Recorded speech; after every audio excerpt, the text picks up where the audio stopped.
this very special day, very special celebration. Thank you very much. Thank you.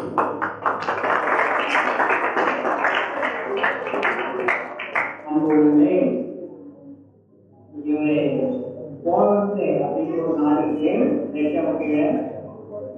அந்த நாட்டில் இருக்காரு. அந்த நாட்டில் இருக்கிறவங்கள நடிகர் ஏகப்பட்ட படம் நடிச்சிருக்காரு. அது இல்லாமல் இவரு டைரக்டர், படம் 6 படம் நடிச்சிருக்காரு அந்த நாட்டில். நம்முடைய வரலாறுடைய நோக்கத்தை கேள்விப்பட்டு மாற்றாக ஒரு 28 பேர் போனாங்க. அவங்களோட வந்தாரு. கிட்டத்தட்ட ஒரு 520 பேர் இருக்காங்க. போலந்து நாட்டில் அசைவ உணவு சாப்பிட்றதுல, ட்ரிங்க்ஸ் சாப்பிட்றதுல, ஈவன் முட்டை கூட எடுத்துக்கிறதுல, பால், தயிர், மோர், வெண்ணெய், நெய்யெல்லாம் வளரமான சொன்னாரு. அதனால நாங்கள் சாப்பிட்றதுலேன்னு சாப்பிடுவோம். அந்த குடிநாட்டில் இப்படி ஒரு ஜீவனை பார்க்கறது ரொம்ப சந்தோஷமா இருக்கு. ஏன்னா வள்ளலார் வாழ்ந்த நம்முடைய இந்த நாட்டில் அப்படியெல்லாம் யாரும் பின்பற்றுவதற்கு வாய்ப்பே இல்லை. இவங்கெல்லாம் அதி தீவிரமா வள்ளலாரை பின்பற்றுகிறாங்க. கிட்டத்தட்ட 1 மாதமா இங்கெல்லாம் தங்கிட்டாரு, பார்க்கணும். இன்னும் இவரோட சொன்னது நாளைக்கு வந்து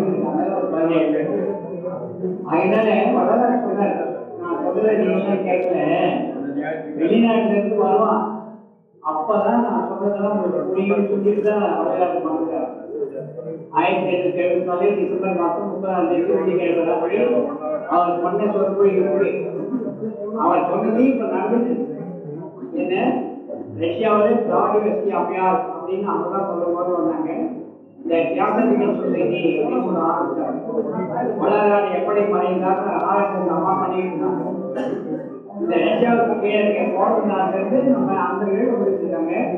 அதனால நாமெல்லாம் வள்ளலார் வழி சொல்லி அந்த வழி மச்சம் வேறு வித்தியாசமா இருக்கோம். எவ்வளவு அழகா அனைத்து மனம் சொன்னாங்களா, நம்ம எல்லாம் ரொம்ப சந்தோஷமா இருக்கு இல்லையா?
ஏதாவது நீங்க செய்யணும். செய்யணுங்கிறது சொல்றேன். நான் கிட்டத்தட்ட 52 ஆண்டுகளாக மருத்துவ படிப்பு செய்யக்கூடிய ஒரு மருத்துவர். அதுல கிடைக்கக்கூடிய பெருமையை காட்டிலும் 25 ஆண்டுகளாக தொடர்ந்து யோகாசனம் பண்ணக்கூடிய யோகாசனம் தான் கிடைக்கக்கூடிய ஒவ்வொரு வினாடியும் அனுபவிச்சு இருக்கிறதோட என்னுடைய ஆழ்ந்த அனுபவங்களை நான் உங்களோட பகிர்ந்து கொள்ள விரும்புகிறேன்.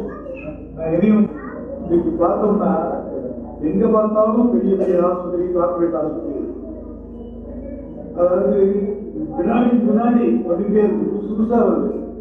இப்போ மனிதன் எங்க போய் இருக்காங்கிறது ஒன்றும் புரியல. ஏன்னா மருத்துவனாகி எங்களுக்கு எப்படி இல்லைன்னா உங்களுக்கு எப்படி தெரிய முடியும். மிஸ்ரான்னு ஒரு அற்புதமான கார்டியாலஜிஸ்ட் ஒருத்தர் இருக்காங்க சென்னையில. அவர் சொல்லுவாரு, இப்போ வரக்கூடிய வியாதியையும் இந்த வியாதியை டாக்டர் சொல்லக்கூடிய ஏமண்டவத்துக்கு வந்து பலனடைஞ்சிருக்கு எல்லாம் சில உண்மையில உணர்வுங்கிறதுக்காக சொல்றேன். அதாவது ஆக்சிடென்டால சாகிறது அல்லது தொற்று நோய், கொள்ளை நோய், கோவிட் நோய் வர்றதெல்லாம் அது இயல்பு. அதை வந்து நம்மளால வந்து ரோட்ல போறோம், எதாவது லாரியில இருந்து வீடு கலந்து நம்ம காரில் அடிக்குது, போக ஆக்சிடென்ட் ஆகும்.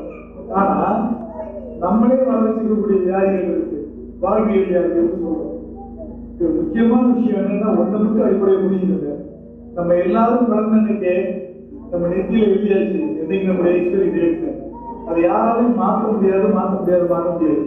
ஆனா நம்ம என்ன பண்றோம்னா அந்த டேட் நம்ம முன்னால கொண்டாடுறோம்.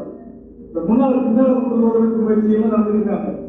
ஆனா இந்த எக்ஸ்பைரி டேட்டுங்கிறது ஆல்ரெடி ஃபிக்ஸ்டு. அதனால செத்து போகும்போது ஒரு பயத்தை முதல்ல விடணும். செத்துட்டு போவோம், ஒரு நாளைக்கு தான் சாப்பிடுறோம், எல்லாருமே சாப்பிடுறோம், யாரும் இங்க இருக்க முடியாது. அந்த சாதத்தையும் செத்துக்கலாம், தினமும் அதை நினைச்சு சாகணும். அது ஒரு சாமியான விண்ணப்பம். அடுத்தாப்புல இந்த வாழ்வியல் நோய்கள்ங்கிறது கிட்டத்தட்ட 6 காரணிகள் சொல்றாங்க. அதுல முதல் காரணி வந்து அதிகப்படியான உடல் எடை. என்னென்ன கண்டிப்பா சொல்றாங்க இல்லையா. அது அடுத்து அதாவது ரத்த அழுத்தம், அதிகமான ரத்த அழுத்தம். 3வது சர்க்கரை வியாதி. 4வது குடி, அதே மாதிரி புகை. 5வது வந்து டென்ஷன். 6வது வந்து பாரம்பரியம். இத பாரம்பரியத்தை வந்து மாற்ற யாரால முடியாது. நம்ம அப்படி தாயாரம் சொல்றோம், அவங்களுக்கு அந்த வியாதி இருக்கு, நமக்கு அது இருக்குங்க. ஆனா அதுக்கு அடுத்த டென்ஷனும் மனித வாழ்க்கையில் எல்லாருக்கும் ஒவ்வொருத்தருக்கும் ஒவ்வொரு மாதிரி டென்ஷன் இருக்கு. எந்திரிச்சா பொழுது போற வரைக்கும் டென்ஷன் இருக்கு. தண்ணி வழியெல்லாம் டென்ஷன், பால்கார வழியெல்லாம் டென்ஷன், கரண்ட் வழியெல்லாம் டென்ஷன். 6 டென்ஷன் வந்து ஓரளவு எதுக்கு மட்டும் சொல்ல வரேன்னா, இந்த 6 காரணிகள்ல 3 காரணிகள் கூட்டணி அமைச்சாங்கன்னா நிச்சயமா 80% மக்களுக்கு மாரடைப்பு வருது, அது பக்கவாதம் வருதுங்க. இதை வந்து நம்ம எப்படி தவிர்த்து தான் நான் இந்த சிறிய அறிமுகம் வரேன். இந்த மாரடைப்புங்கிறது தெளிவா புரிஞ்சுங்க.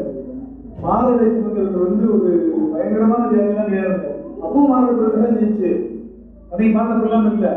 ஏன்னா நான் 1965 மெடிக்கல் காலேஜ் சேர்ந்தேன். மெடிக்கல் காலேஜ் சேர்ந்து 67வது வருஷத்துல போக ஆரம்பிச்சோம். அப்பவும் மாரடைப்பு வரும். இப்போ மாரடைப்பு யாருக்கு வரும்னு பாருங்க, கிலோ 60 வயசு ஆளா இருப்பாரு. அப்ப என்ன பண்ணுவோம், ஒரு மெமோ வரும், இந்த மாதிரி மாரடைப்பு இருக்காரு வந்து பாருங்க. போய் பார்த்துட்டு அப்புறம் எங்களுக்கு ஒரே ஆய்வு இசிஜி மட்டும்தான். இசிஜியை பார்த்துட்டு ஆமா மாரடைப்பு சொல்லிட்டு ஒரு பெட்டிக்கு ஒரு மருந்து வழி வருது, அதை போட்டுட்டு என்ன பண்ணுவோம், படுக்க வச்சிருவோம். படுத்து 15 நாள் இருந்து 20 நாள் வரைக்கும் மறுபடியும் வராமல் இருக்கிற அளவுக்கு அமைதியாக வச்சிருந்து தொடர்ந்து சொல்லிடுவோம். பெரும்பாலானவங்க 100% பேரு நல்லா போயிடுவாங்க. நான் சொன்ன கதையெல்லாம் 1970 வரைக்கும். அதுக்கப்புறம் என்ன பண்றாங்க, விஞ்ஞானம் வளர்ந்து இந்த மாதிரி கமர்ஷியலும் வளர்ந்துருச்சுங்க, வியாபாரம் வளர்ந்துருச்சு. என்ன பண்றாங்கன்னா மாதத்துக்கு என்ன சொல்லிடுறீங்க, இதயத்துக்குள்ள சதைக்கு பார்க்கக்கூடிய ரத்த குழாய்கள் இருக்கு. இந்த ரத்த குழாய்கள் வந்து வலது பக்கம் ஒரு ரத்த குழாயும் இடது பக்கம் 2 ரத்த குழாயும். அதிகப்படியான கொழுப்பு சத்தினாலேயோ அல்லது அதிர்ச்சியினாலேயோ சில நேரங்களில் இந்த குழாய்களை போகக்கூடிய ரத்த ஓட்டம் தடைப்பட்டு போயிருக்கு. இந்த ரத்த ஓட்டம் தடைப்படுறதுனாலதான் மாரடைப்பு வருது. தடைப்பட்டுச்சுன்னா என்ன பண்றதுக்கு அடுத்து நான் சொல்ல வரேன். இப்ப என்ன பண்றேன், நடந்துட்டு நிறைய சொல்றேன். இப்போ மாரடைப்பு நெஞ்சு வலின்னு வந்த உடனே எல்லா வழியும் நெஞ்சு வலி கிடையாது. நெஞ்சு வலி எப்படி ஐடென்டிஃபை பண்றது சொல்றேன். நெஞ்சு வலி வந்து என்ன பண்றாங்க, காரணத்துக்கு ஓடுறாங்க. போனாங்க என்ன சொல்றாங்க, ரைட்டு நெஞ்சு வலி இருக்கு, பார்த்தேன் ஈஸியா சேஞ்ச் இருக்கு, ஒரு ஆஞ்சியோகிராம் பண்ணணும்ன்றாங்க. ஆஞ்சியோகிராம் இருக்கு என்ன, ஒரு டையை செலுத்தி ரத்த குழாய்கள் எங்க அடைப்பு ஏற்படுத்துன்னு பார்த்தாச்சு, இருக்கு அடைப்பு இருக்கு. சரி என்ன பண்றது, உடனே அடுத்தாப்புல 2 ரத்த குழாயில் அடைப்பு இருக்கு, 3 ரத்த குழாயில் அடைப்பு இருக்கு, ஒரு குழாயில் மட்டும் அடைப்பு இருக்கு. ஒரு குழாயில் மட்டும் அடைப்பு இருந்தா ஸ்டென்ட் வச்சா போதும், 3 குழாயில் அடைப்புனா ஸ்டென்ட் வைக்க முடியாது, உங்களுக்கு பைபாஸ் சர்ஜரி தான் பண்ணணும் அப்படின்னு. சரிங்க, ஸ்டென்ட்னா என்ன? அந்த பையன்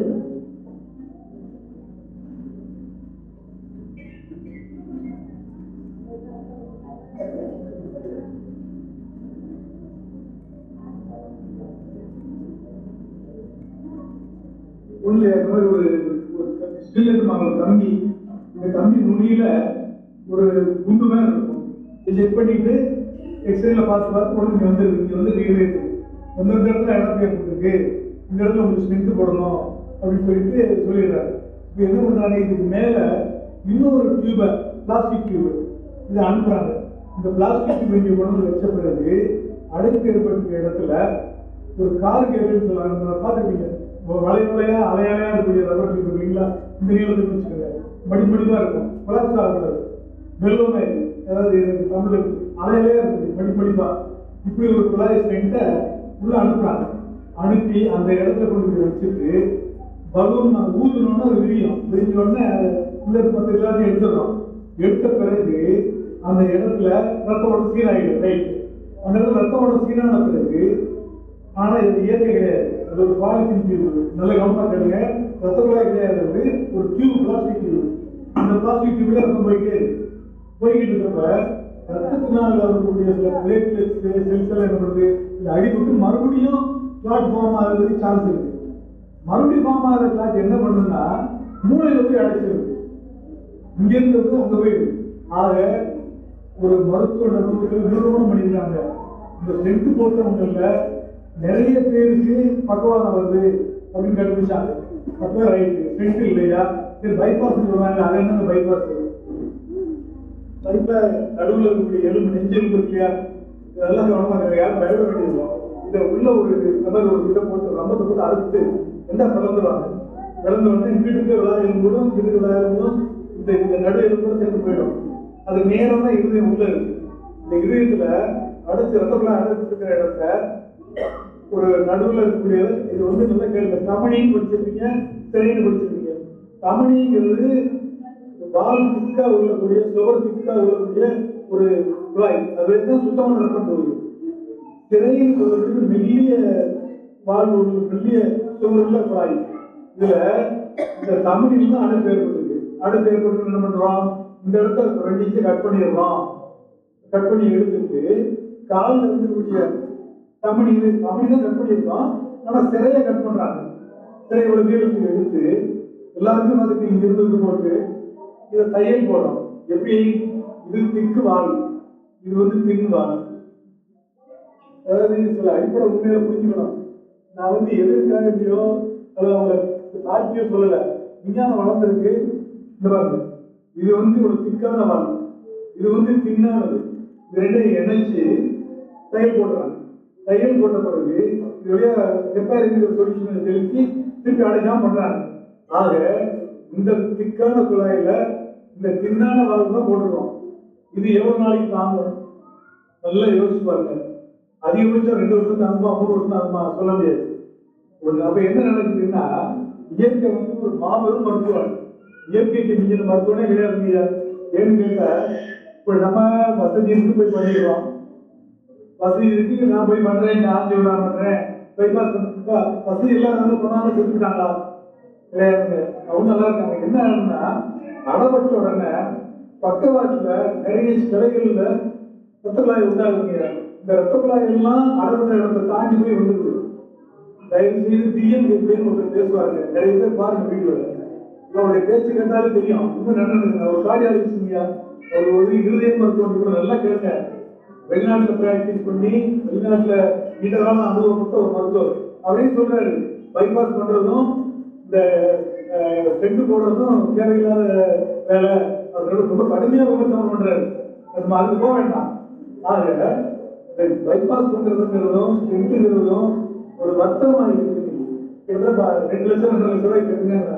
சரியா நான் கட்டிடுறேன், எனக்கு இதுக்கப்புறம் எனக்கு வரவே வராதுன்னு அதெல்லாம் சொல்ல முடியாது. இப்போ லைஃப் நல்லா இருக்கு போய்கிட்டு இருந்தாங்க. இருந்தாங்க நடந்துட்டு உண்மை.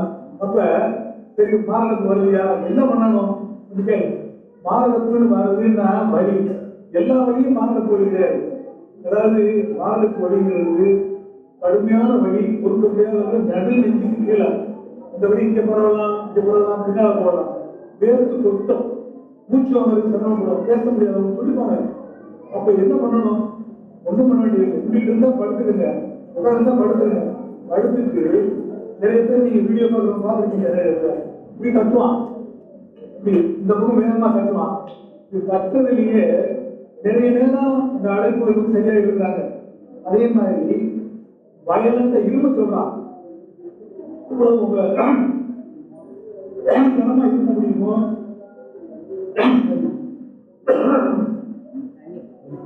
எவ்வளவு பலமா இரும முடியுமோ இருமுங்க. பலமா இருமுறப்ப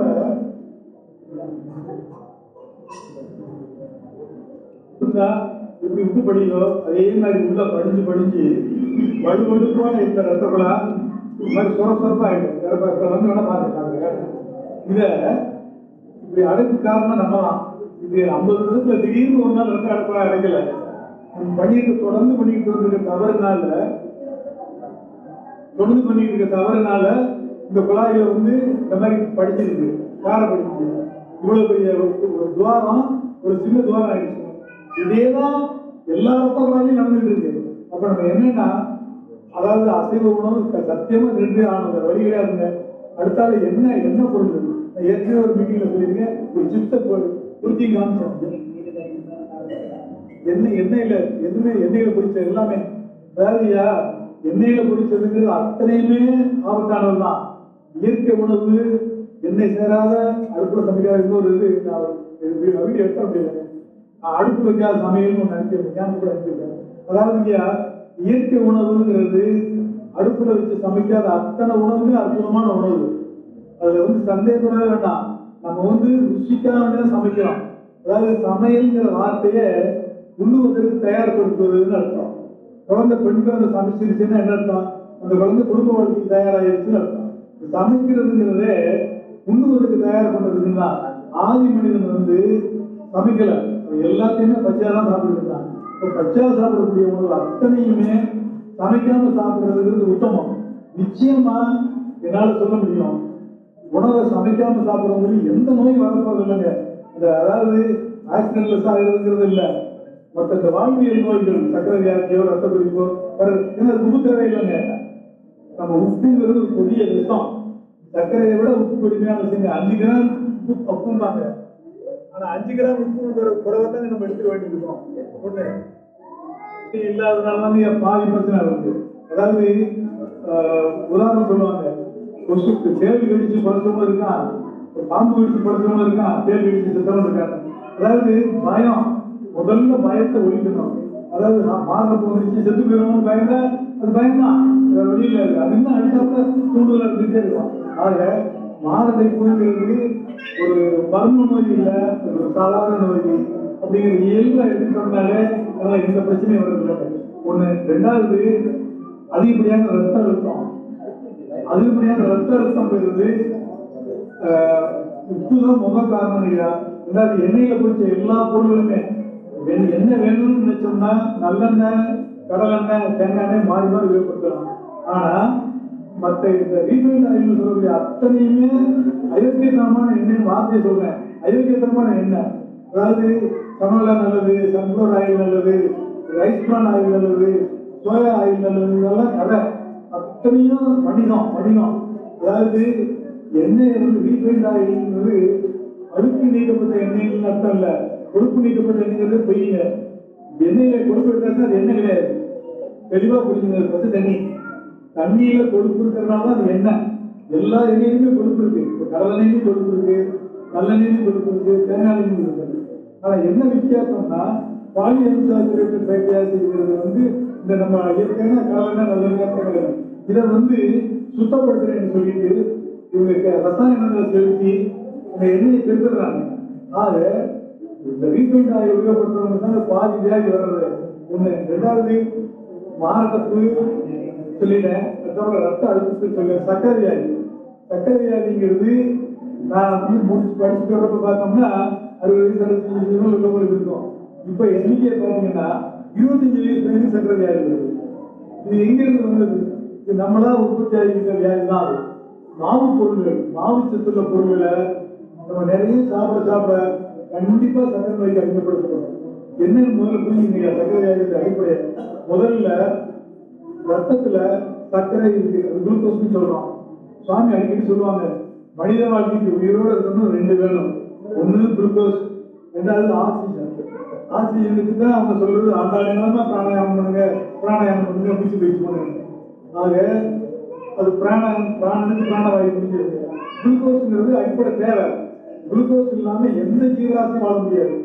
ஆனா இந்த குளுக்கோஸ் என்ன நடக்குதுன்னு புரியுங்க. நம்ம உடல்ல ஒவ்வொரு உறுப்புலையும் செல்லுன்னு ஒன்று இருக்கு. செல்லுங்கிறது செங்கல் மாதிரி வச்சுக்கோங்க. அதுக்கு ஒரு கதவு இருக்கு. இந்த கதவை திறந்தா தான் குளுக்கோஸ் உள்ள போக முடியும். ரத்தத்தில் உள்ள குளுக்கோஸ் இந்த ஒவ்வொரு செல்லுக்குள்ளையும் நுழையணும்னா அந்த கதவு திறக்கணும். இந்த கதவை திறக்கிறதுக்குள்ள சாவினா இன்சுலின். அந்த இன்சுலினை நம்ம வயிற்றுல பேங்க்ரியாஸ்ங்கிற ஒரு கணையங்கிற உறுப்புல தைலத்தா பிளாங்கரியாஸ் செல்ஸ் இருக்கு. இந்த செல்ஸ் தான் உற்பத்தி பண்ணுது.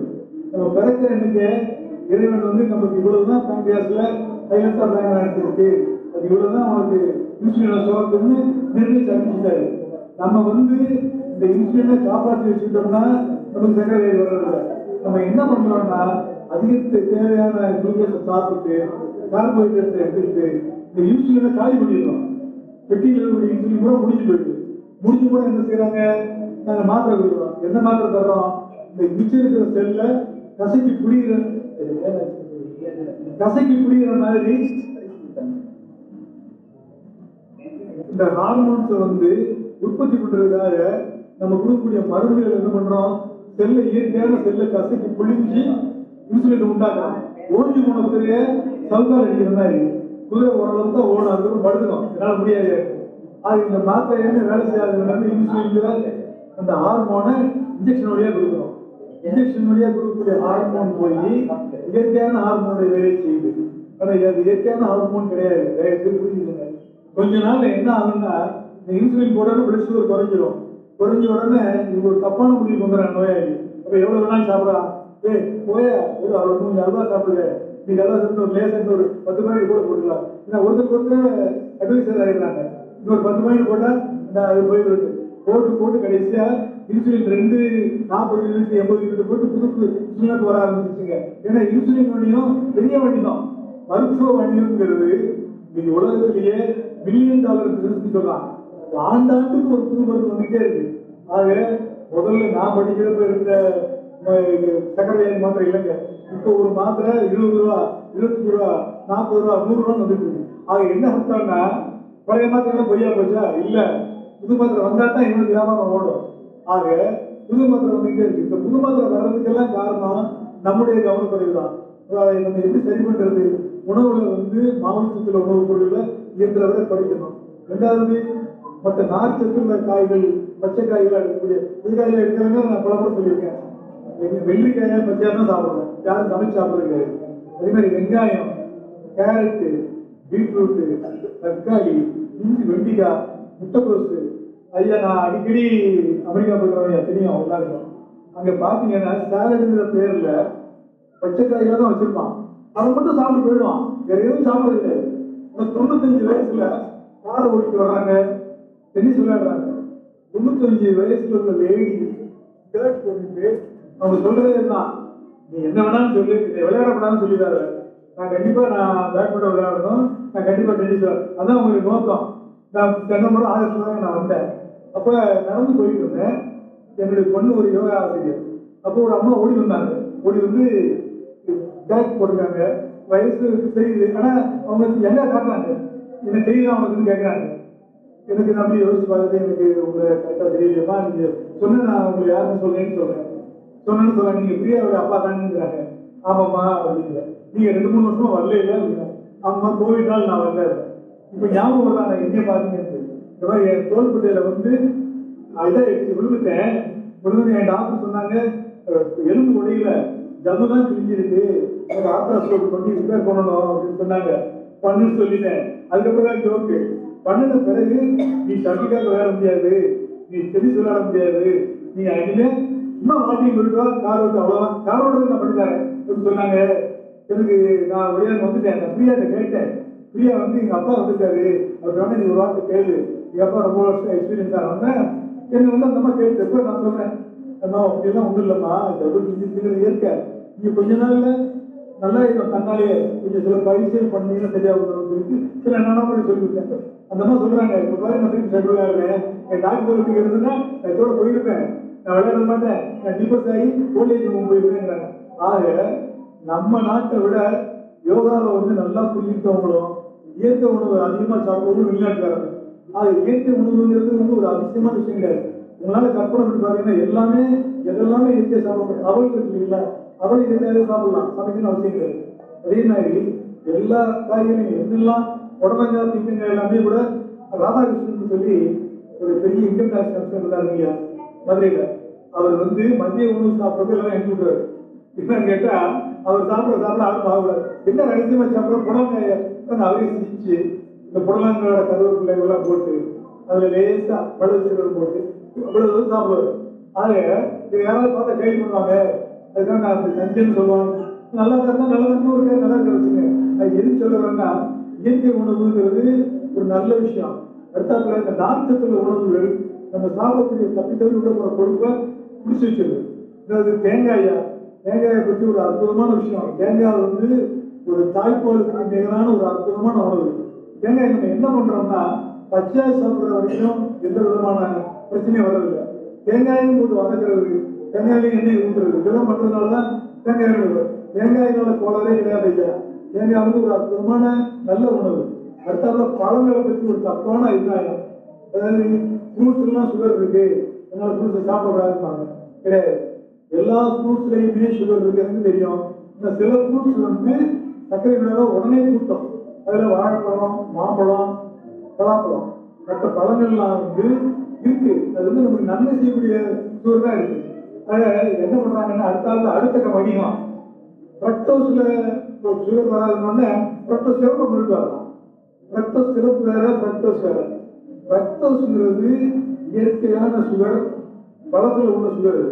அது வந்து ஜீரணமாகி உடம்புல போகணும். ஃப்ரக்டோஸ் சிறப்புங்கிறது சேர்க்க கெமிக்கல். தேன்னு சொல்லக்கூடிய நான் யாரையும் சொல்ல விரும்புறேங்க, 2 பிராண்டுங்க. இந்த 2 பிராண்டு தேர்வு தயவுசெய்து வாங்காதீங்க. அது கூட தேனே கிடையாது. சைனால இருந்து இறக்கப்படக்கூடிய ஃப்ரக்டோஸ் சிறப்புங்க. இந்த ஃப்ரக்டோஸ் சிறப்பு கெமிக்கல். ஃப்ரக்டோஸ் சிறப்பு பார்த்தோம் நம்ம படிச்ச அறிவாளி என்ன பண்றாங்க, இது வந்து பழத்துல இருந்த சுகர் தான் போடுது. கிடையாது, இந்த பழத்துல வந்து சுகரே கிடையாது, அது கெமிக்கல். ஆக நம்ம வந்து கொஞ்சம் சுவாரிக்காம இருந்தோம்னா அடுத்த முன்னாடி நம்மளை தூக்கி சாப்பிட்டுவிடும். அடுத்தால முதல்ல மார்க்கெட் சொன்னேன், அதாவது ரத்த கொதிப்புக்கு கூடு சொன்னேன். இந்த சக்கரை நோய்க்கு வந்து நம்ம தேவையில்லாத உணவு. அடுத்தால இந்த பர்கர், பிசாசு பாராதீங்க. குழந்தைகள் வந்து பிசாசு தான் சொல்லுவேன், பிசா கிடையாது, பிசாசு. இந்த பிசாசு வந்து சைனா போயிருந்தோம் 2010 ஒரு ஓல்டு மேன், ஒரு அடிக்கடி ஊத்துறேன், ஒரு சைனாக்காரரு. கிட்டத்தட்ட சைனாக்காரங்க வந்து இந்தியர்கள் மாதிரி தான், அரசியல் ரீதியா நம்ம புலப்பட்டிருக்கோம், அவங்க கம்யூனிஸ்ட்காரங்க நம்ம விருப்பப்படுறாங்க. ஆனா சைன மக்கள் வந்து சீன மக்கள் நம்ம இந்திய மக்களை நேசிக்கிறாங்க. நம்ம மாதிரி தான் அப்பா, அம்மா, தம்பி, அண்ணன் வீட்டுல எல்லாரும் சாப்பிடுறது, ஒரே தட்டை சாப்பிடுறது நம்ம மாதிரி. அப்போ ஒரு முக்கியத்தை கேட்கிறேன், என்னையா இப்ப நீங்க வந்து குளோபலைசேஷன் சொல்றது உலகமயமாயிட்டு, நீங்க சைனால கம்யூனிஸ்ட் இல்ல, இப்ப வெஸ்டர்ன் கார்லாம் கொண்டாடிங்க, ஓல்ஸ்வாகன் ஓடுது, பிர்லா BMW ஓடுதுன்னு கேட்கறேன்னு தலையில அடிச்சுதான் இருந்தாரு. சொல்றாரு, நாங்க நல்லா இருந்தோம், எங்களை வந்து குடிசை வைக்க போயிட்டாங்க. என்ன சொல்லு, எங்க ஊர்ல பிஸ்தா எங்களுக்கு தெரியாது. நாங்க வந்து கிரீன் டீ தான் குடிச்சோம், பச்சை தேயில. அதை சொல்றேன், யாரும் சொல்றேன், தேயிலாம் குடிச்சுட்டு இருந்தோம். நீங்க எங்க ஸ்டார் பக்ஸ் கொண்டு விட்டு இப்ப எங்க காலேஜ் பசங்க எல்லாம் ஸ்டார் பக்ஸ் தான் குடிக்கிறான். எங்க ஜனங்கள் யாருமே பால் போட்டு காசு குடிக்கிற டீ சாப்பிடுங்க. நாங்க வந்து ராக் டீ தான் சாப்பிடுறோம். அதாவது சீனாவில் நான் நிறைய டிராவல் பண்ணேன். என்ன பண்றாங்கன்னா, நம்ம கோயில போறவங்க தேயிலை வச்சிருக்காங்க, டீ கடைன்னு போட்டுக்கான், தேயிலை விற்கிறான். பச்சை தேயிலைய நல்ல விதமான தேயிலை வச்சிருக்கான். இந்த தேயிலையை வச்சிருக்கான், இவங்கெல்லாம் இந்த பாக்கெட்ல வச்சிருக்காங்க. எல்லா இடத்துலையும் சுடுதண்ணி கிடைக்குங்க, கொஞ்சம் கொஞ்சம் தண்ணி வருது. ட்ரெயின்ல, பஸ் ஸ்டாண்ட்ல, எங்க போனீங்கன்னா அவங்க ஒரு கிளாஸ் வச்சிருக்காங்க. அந்த கிளாஸ்ல மேல ஒரு வலை இருக்கு. இந்த கிளாஸ் திறக்கிறான், திறந்து இந்த தேயிலையை உள்ள போட்டு ஒரு ஸ்பூன் போடுறான், போட்டு அந்த வரைய போட்டுறான், சுடுதி பிடிச்சிட்டு இப்படி குடுக்குறான், குடிச்சிடலாம். பச்சை தேயிலை இனிப்பும் போடுறது கிடையாது, பாலும் போடுறது கிடையாது. அவங்க நான் சொல்றான், நாங்க 100 ஆண்டு வாழ்றவங்க எங்க இதுல நிறைய பேர் இருக்காங்க, இதுக்கு காரணம் வந்து நாங்க இந்த பச்சை தேயிலைய பால் சேர்க்கறது கிடையாது, பால் சேர்க்கறதுனாலதான் தேயிலை ஆபத்து. நீங்க அது பெரியவர் சொல்றாரு. அதே மாதிரி நாங்க நண்டு சாப்பிடுறோம், நத்தை சாப்பிடுறோங்கிறாங்க. நாங்க நண்டு நத்தையில எப்படி சாப்பிடறான்னு நாங்க வெளி உலகம் சொல்றது. வெளி உலகம் சொல்றது என்னன்னா அவங்க என்ன சேர்க்கறது கிடையாது. அதாவது சைனா உணவு எப்படி சைனா தந்தூரி ஹோட்டலில் தான் நமக்கு எண்ணெய் சேர்த்துடலாம். ஆனா சீன குடும்பங்களில் போய் பார்த்தீங்கன்னா நம்ம அவங்க சாப்பிட்றத பார்க்க விட மாட்டாங்க, பார்க்க விரும்பவே மாட்டாங்க. ஒரு பெரிய கும்பால எல்லாத்தையும் போட்டு நண்டு நத்தை நரி எல்லாத்தையும் போட்டு வேக வச்சு நிறைய புத்தகம் சேர்க்குறாங்க, எல்லாத்தையும் சேர்த்து வச்சு எல்லாத்தையும் வேக வச்சு அந்த தண்ணியை குடிச்சு குத்த முடியலாம், தண்ணியை குடிச்சிடலாம். இதுதான் உங்களுடைய உணவு. இந்த சக்கரவள்ளி கிழங்கு இல்லைங்களா, ஐயா சொன்னாங்க சக்கரவள்ளி கிழங்கு அற்புதமான உணவு, அது அதுதான் தெரிஞ்சுக்கிட்டேன். சக்கரவள்ளி கிழங்க மதிய உணவு சாப்பிடுறது கிடையாது. சக்கரவள்ளி கிழங்கு வேக வச்சு வச்சிருக்கான், இதை மட்டும் சாப்பிட்டு போயிடலாம். எல்லாரும் பார்த்தீங்கன்னா சீனாவில் இப்போ நம்மளை விட அதிகமான ஜனத்தொகை உள்ள நாடு, நம்மளை விட அதிகமான மாற்றாக வரணும் இல்லையா? நியாயமா யோசிச்சு பாருங்க, நம்மளோட சக்கரை வியாதி அதிகமா இருக்கணும் இல்ல. உலகத்திலேயே சக்கரை வியாதி அதிகமா உள்ள நாடு வந்து இந்தியா தான், அதுவும் தமிழ்நாடு. இதுக்கு மெயின் காரணம் நம்முடைய மாறுபட்ட உணவு பழக்கம் தான் ஒண்ணுங்க. ரெண்டாவது புகை, பத்தாப்புல குடி.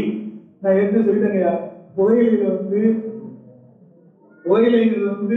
இந்திய புகையில மட்டும் இல்ல, ஸ்மோக்கிங் சிகரெட்ல வந்து சிகரெட் புகையில நிக்கோட்டின், கோல்டார், கார்பன் மானாக்சைடு 3 கொடிய நஞ்சு இருக்கு. இந்த 3 கொடிய நஞ்சை தவிர 48 நஞ்சு இருக்குங்கிறாங்க.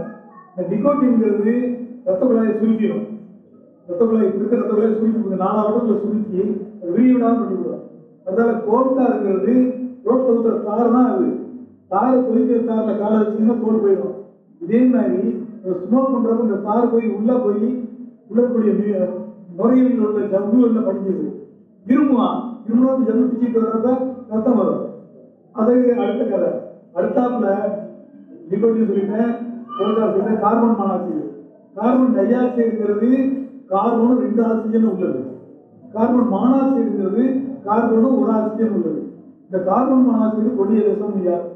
கார்பன் டை ஆக்சைடு வந்து வெளியே போயிடுது. நம்முடைய தாவரங்கள்லாம் கார்பன் டை ஆக்சைடை உபயோகப்படுத்திட்டு ஆக்சிஜன் வெளியில கொடுக்குது, அதெல்லாம் நம்ம உதவி பண்ணுது. ஆனா இந்த கார்பன் புகையில் இருக்கக்கூடிய கார்பன் மானாக்சைடு ரத்தத்தில் உள்ள ஹீமோகுளோபினை நெத்து ஹீமோகுளோபின் ஆகிடும். இந்த ஹீமோகுளோபின் தான் ஆக்சிஜனை கொண்டுட்டு போறது. ஒண்ணு கிடைக்கக்கூடிய ஆக்சிஜனையும் பிரதானம் பண்ணிடுது, அடுத்தாப்புல ரத்தத்தில் உள்ள ஹீமோகுளோபினை கெடுத்துருக்கு. ஆக ரத்தத்தில் உள்ள ஹீமோகுளோபின் போச்சுன்னா உடல்ல எங்கேயும் ஆக்சிஜன் போயிச்சாரு. நம்ம முதல்ல சொன்னேன், குளுக்கோஸ் வந்து ஆக்சிஜன் இருக்கும். ஆக இந்த ரெண்டையும் கெடுக்கக்கூடியது கார்பன் மானாக்சைடு, கோல்டார், நிக்கோட்டின், கார்பன். நிச்சயமா பொருள் பிடிக்கக்கூடியவங்களுக்கு உள்ளங்காலில் இருந்து ஏதாவது ஒரு பிரச்சனை வரத்தாங்க செய்யும். அடுத்தால குடி, ஏதாவது குடியை கெடுக்கும், குடிச்சுக்கிட்டு இருக்காங்க. அதாவது அரசாங்கம் குடிக்கிறது, குடியை பிடிக்கிறது மணிக்கணக்கில் நான் பேச முடியுங்க. ஒரே ஒரு உதாரணம் சொல்லிட்டு விட்டுறேன். அதாவது ஒரு நல்லவன், மிகச்சிறந்தவன், நல்ல மனுஷன், நான் ஒரு குடியை மட்டும் மாட்டிக்கிறான். குடியை மட்டும் மாட்டிக்கிட்டோன்னே நிறுவனம் போட்டாங்க, இந்த மாதிரி நீ எங்களுக்கு சமைச்சு போகணும்னா 3 காரியம் செய்யணும். ஒன்று, ஒரு அழகான பெண்ணு கையில குழந்தைய வச்சிருக்கா, அவளை கற்பழிக்கணும். அதை கற்பழிக்க முடியாத பக்கத்துல விஸ்கி பாட்டில் இருக்கு, அதை குடிக்கணும். 2 செய்ய முடியாத கழுத்தை கையில் போட்டு சாராங்க. இவன் என்ன பண்ணா யோசிக்கிறான், பெண்ணை கற்பழிக்கிறது தப்பு, எல்லாத்தையும் பரவாயில்ல, விஸ்கி பாட்டில் குடிச்சா நல்லதான் நினைச்சிட்டு விஸ்கி பாட்டில் குடிச்சிடறான். குடிச்சோடனே உடல்ல முறுக்கு எரியுது, காம எரியுது. அந்த பெண்ணை போய் கற்பழிக்கிறான். கற்பழிக்கிறப்ப அந்த கையில் இருக்க குழந்தை என்ன பண்ணுது, இவனை அடிக்குது. அடிச்சுட்டு தொந்தரவு பண்ணி எத்துறான். அந்த குழந்தை போய் சுகத்துல மோதி காய இருப்பா, திருப்பி வந்து இவன் கடிக்குது. இவனை கடிச்சு காய கொடுத்தோடனே ஆத்தத்தை குழந்தைய கொண்டுருந்தான். குழந்தைய கொண்ட உடனே அப்பதான் தோணுது, ஆகா புத்தி விட்டு போய் பண்ணிட்டேன்னு. அவன் யோசிக்கிறான், நம்ம வெளியே போனோம்னா கண்டிப்பா அரசாங்கம் நமக்கு தூக்கு தண்டனை கொடுக்கும், அதை விட நம்மளே செத்து போவோம்னு சொல்லிட்டு இவனே கை கொடுத்து. ஆக குடி வந்து ஒண்ணுமில்லைன்னு ஆரம்பிச்ச குடி உயிரை குடிச்சிட்டு போயிடுது. ஆக சாராயங்கிறது என்னோட தெரிஞ்ச அளவுல எனக்கு 75 வயசு ஆகுதுங்க. நான் சின்ன வயசுல இருந்து பார்த்தேன். அதாவது கல்லீரல கெடுத்துறோம், கல்லீரல கெடுத்த உடனே வயிறு வீங்கும், வயிறு வீங்கணும்னா உள்ளுக்குள்ள தலை சத்தம் கேட்கும். இவன் என்ன பண்றான், வயிறு பசி இல்லைன்னு போய் பக்கத்தில் கிடைக்கிறான், அதோட அஜீர்ணமா இருக்குங்களா, அஜீர்ணமா இருந்தவனுக்கு மாத்திரை சாப்பிட்றான், தண்ணி நிறைய சேர்ந்த உடனே அப்பதான் அவனுக்கு பயம் ஒரு மூச்சு விட்டு ஆரம்பிக்குது, கால் நீங்கிடுது, உடம்பெல்லாம் சின்னாயிடுறான். அப்பதான் டாக்டர் போனோன்னு டாக்டர் சொல்றாரு, உனக்கு வயிற்றுல அசைக்கிட்டு இருக்கு, உள்ள நீர் தண்ணி இருக்கு, நீரை எடுக்கணுங்கிறா. நீரை எடுக்கணும்னு சொல்லிட்டு சில பேர் கேள்விப்பட்டிருக்கீங்க, பக்கெட் பக்கெட் எடுப்பாங்க தண்ணியை. இந்த காலம் போயிட்டே இருக்கும், அசைக்கிட்டுமா ஹாஸ்பிட்டல் பண்ண ட்ராப் பண்ணிடலாம். ஆக உடல்ல இருக்கக்கூடிய பொருட்கள்லாம் போய் ஒரு நாளைக்கு நிலமையில போய் சேர்ந்துடும். இது ஒரு சைடு போயிட்டு அடுத்த சைடு என்ன ஆகுதுன்னா, இந்த சிறைன்னு சொல்லக்கூடிய சின்ன ரத்த குழாயில எல்லாம் காலில் நீங்கிற மாதிரியே நுரையீரல்ல இருந்து கல்லீரல்ல இருந்து இந்த கொண்ட வரைக்கும் இருக்கக்கூடிய ரத்த குழாயில விரிவடைஞ்சு விரிவடைஞ்ச பிறகு ஒரு நாளைக்கு தெரிச்சிடும். தெரிச்சா ரத்த ரத்தமா வாங்கி எடுப்பாங்க. அதாவது 1 லிட்டர் 2 லிட்டர் இல்லையா, அடிச்சுமா 10 லிட்டர் 12 லிட்டர் வாங்கி எடுப்பாங்க. நான் அவசியமா இருக்கிறப்ப பாட்டில் ரத்தம் கேட்டு போவோம். ரத்தம் வைக்கணும் ஒரு 2 வாரம் காலம். முதல்ல 1 பாட்டில் கொடுப்பாங்க. 2வது பாட்டில் கேட்கணும்னா அந்த டாக்டர் இருக்கலாம், ரத்தம் வாங்கிட்டு வீட்டுல பொம்பளைங்க ரத்தம் முடியல, குடியாரனாங்க ரத்தம் போனாங்க சார், ஜாதகம் எப்படியா பார்க்க வேண்டிய வந்தால 1 பாட்டில் 1 பாட்டில் அவங்க சாப்பாடு முடியாதா சாப்பிடுவாங்க. அது இந்த 2 ரத்த குழாய் வெடிச்சு ரத்த ரத்தமா வாங்கி வர்றதும் கல்லீரல் கெட்டு போறதும் ஒண்ணு. 2வது இதை மட்டும் சொல்லிடுறேன், சிறுநீரகம் கெட்டு போச்சுன்னா 2 சிறுநீரகம் இருக்கு, ஒரு சிறுநீரகத்தை வச்சிருக்காங்க. சிறுநீரகம் கொடுத்தவனும் நல்லா இருக்குன்னா வாங்கணும் நல்லா இருக்கான். ஆனா கல்லீரல் கெட்டு போச்சுன்னா கல்லீரல் வந்து வாங்கியெல்லாம் வைக்க முடியாது. சொந்தக்காரனுடைய கல்லீரல ஒட்டியில பாதியை வெட்டுற மாதிரி வெட்டி இவனுடைய கெட்டு போன கல்லீரலை எடுத்துட்டு இந்த கல்லீரல ஒட்டி தையல் போடுறான். ஆக கொடுத்தவனும் பாதி கல்லீரலோட தான் இருப்பான், வாங்கினவனும் பாதி கல்லீரல் இருப்பான். அந்த கல்லீரல வந்து அந்த 25 லட்சம் ரூபாய் அப்போ மருந்துகள் வந்து புராணம் கோமம் எல்லாம் இதை வந்து நம்ம தவிர்க்கிறதுக்கு ஒரே வழி அருமையான யோகாசனம் பயிற்சி நல்லா ஐயா கற்றுக் கொடுக்குறாங்க, பிராணம் இருக்கிறாங்க. இதை வந்து விஞ்ஞானபூர்வமா பலமுறை நிரூபிச்சிட்டாங்க. டென்ஷனை வந்து நல்லா சொன்னு சொன்னா டென்ஷன் ஆனப்போ உங்களுக்கு மூச்சு வந்து வேகமா போகும். இந்த மூச்சை கட்டுப்படுத்தினாலே டென்ஷன் குறைஞ்சிடும். 1. 2வது இயற்கையாவே நம்ம யோகாசனம் பண்ண ஆரம்பிச்சாச்சுனாலே நம்முடைய இதயத்துக்கு வந்து நார்மல் வந்துடும். அதாவது ஆமையினுடைய இதயத்தை கட்டுப்படுத்தணும்னா தியானம் பண்றதுனாலையும் யோகாசனம் பண்ண முடியும். மற்ற பாரம்பரியம் யாராலையும் எதுவும் செய்ய முடியாது.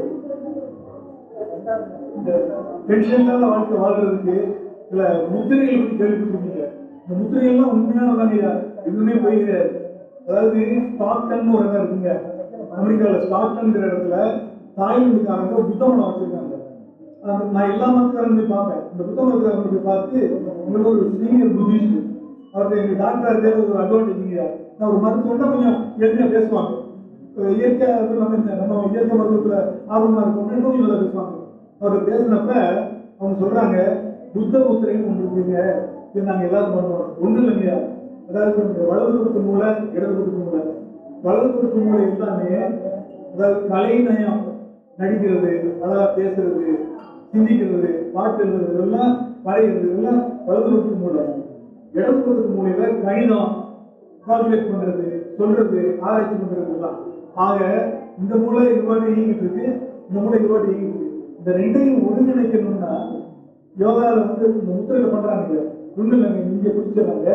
இந்த பாருங்க, இந்த இடம் இல்லைங்களா, இந்த 2ஐயும் ஒட்டணும். இங்க ஒட்டிட்டு இங்க ஒட்டிக்கிறோம். ஒட்டின பிறகு இந்த பாருங்க, இந்த வரல நினைச்சிடறோம், இதை அப்படி வச்சிடறோம். இது வந்து புத்த முத்திரைங்கிறாங்க.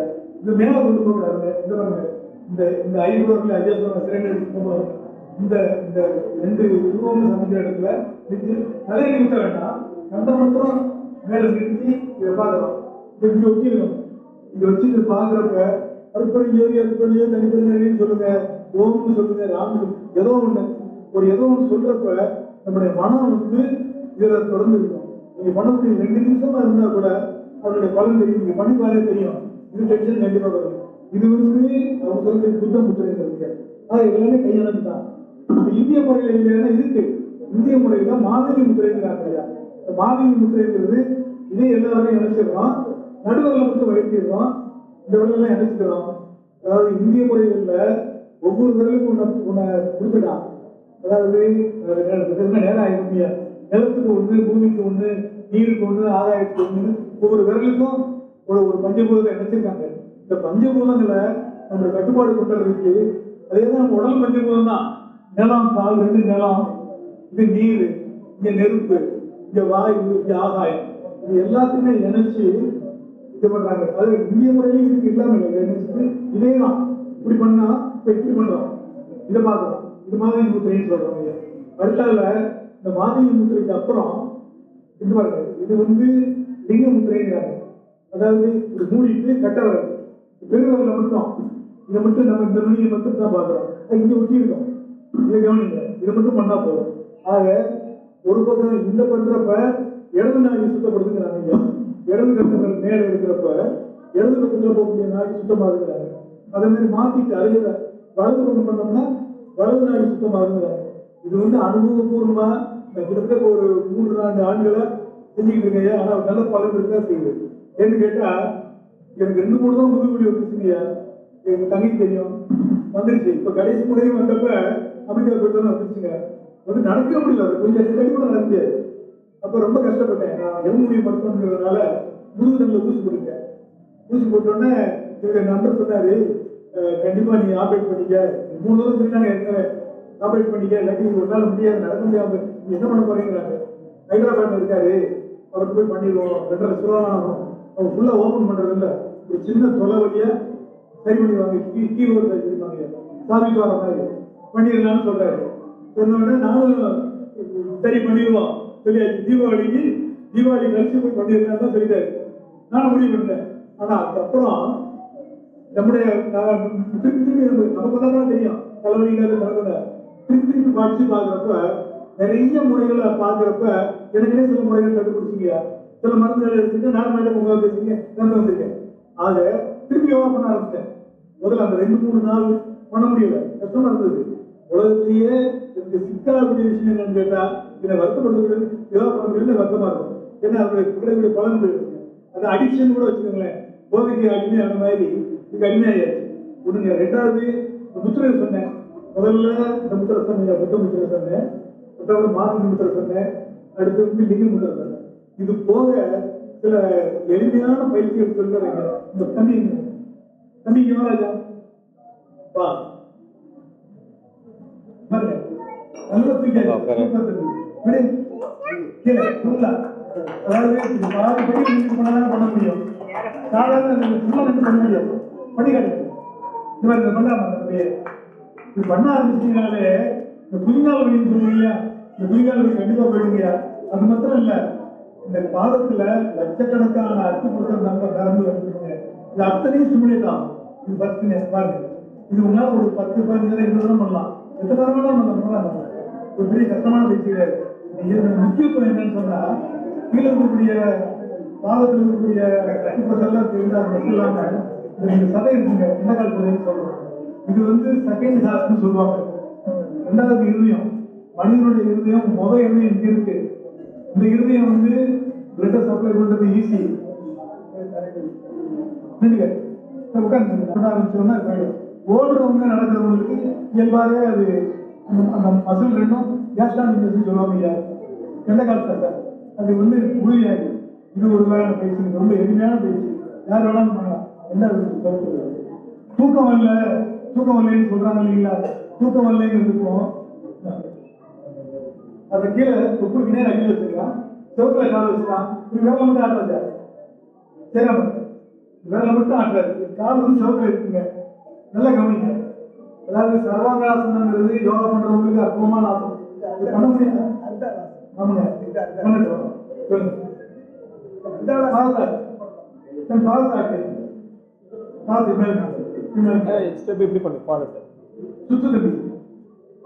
இது யாரு வேணாலும் பண்ணலாங்க. யார் வயசானவங்க, வயசு இல்லாதவங்க, எடை கூடுறவங்க, தொப்பை உள்ளவங்க, யார் வேணாலும் பண்ணலாம். இது ஒரு அற்புதமான ஆசனம். இது கண்டிப்பா எளிமையா பண்ண முடியும். தூக்கம் நிச்சயமா நல்லா வரும். நல்ல ஒரு இது இன்னும் தொப்பு நேரம் பின்புறும்.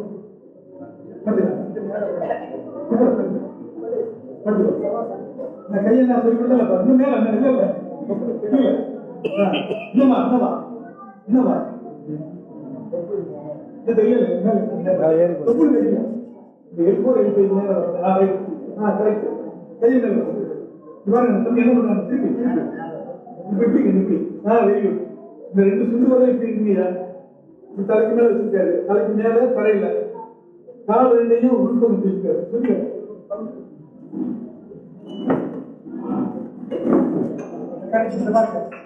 ரொம்ப பழைய மெதுவா விடணும். இல்லப்பா மூச்சை இழுத்து விடு. அதாவது மூச்சை இழுக்கிறப்ப தொப்பு வெளியே போகுதுங்க, மூச்சை விடுறப்ப தொப்பு நல்லா உள்ள எலும்பு போட ஒட்டி போற அளவுக்கு இல்லை பார்த்தா வீடு எடுத்துட்டு தொப்பு எடுத்துக்காங்க பண்றா பண்ணி காட்டுப்பா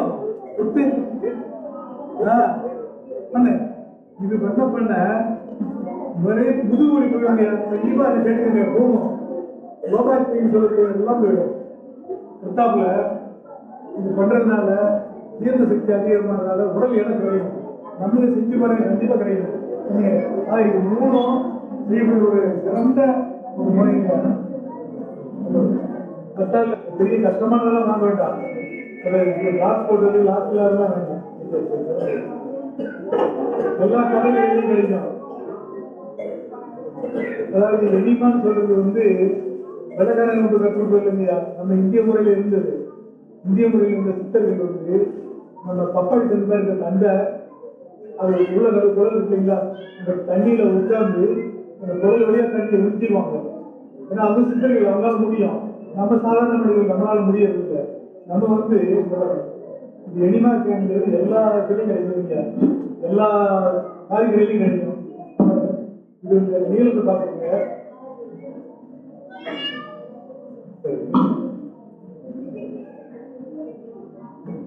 சுட வச்சு ஆறுன தண்ணி இந்த உயரத்துக்கு கீழே இந்த ஒரு நிமிஷத்தை பிடிச்சுங்க.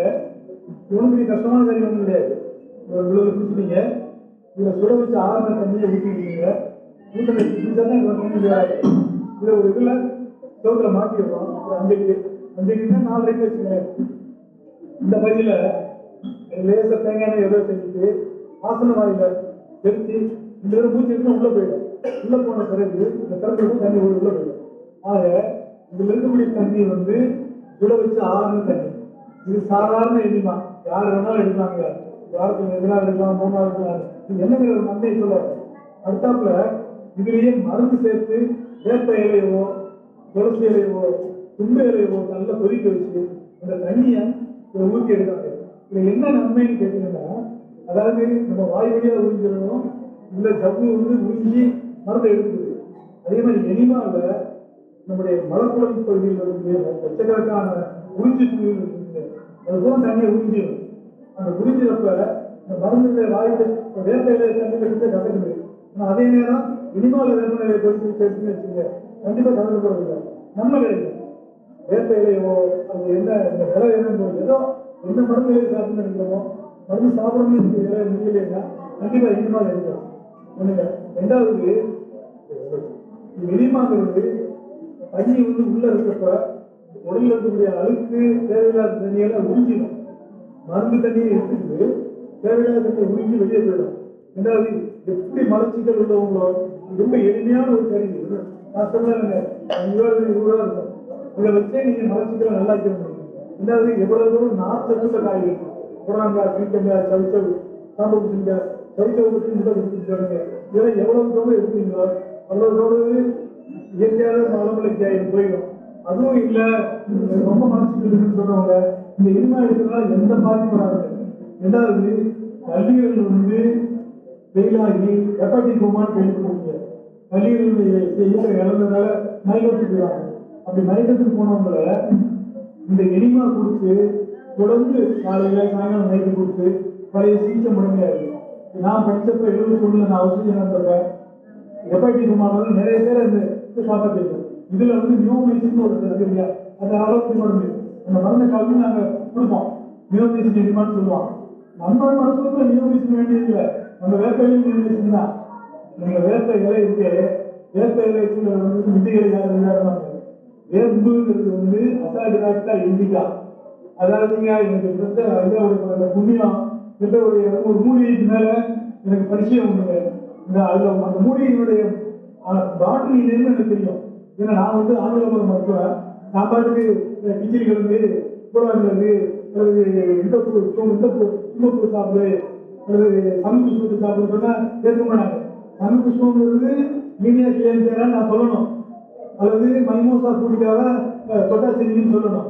ஆக இந்த வேப்ப இலையில அசாடிராக்டா இண்டிகான்னு சொன்னாங்க. அசாடிராக்டி இந்தியன் இங்கிலீஷ் 3 பெரிய ஆட்கள் இருக்குங்க. இந்த இங்கிலீஷ் சோப்பு போடுறான், அசாடிராக்டிக்கு சோப்பு போடுறான்.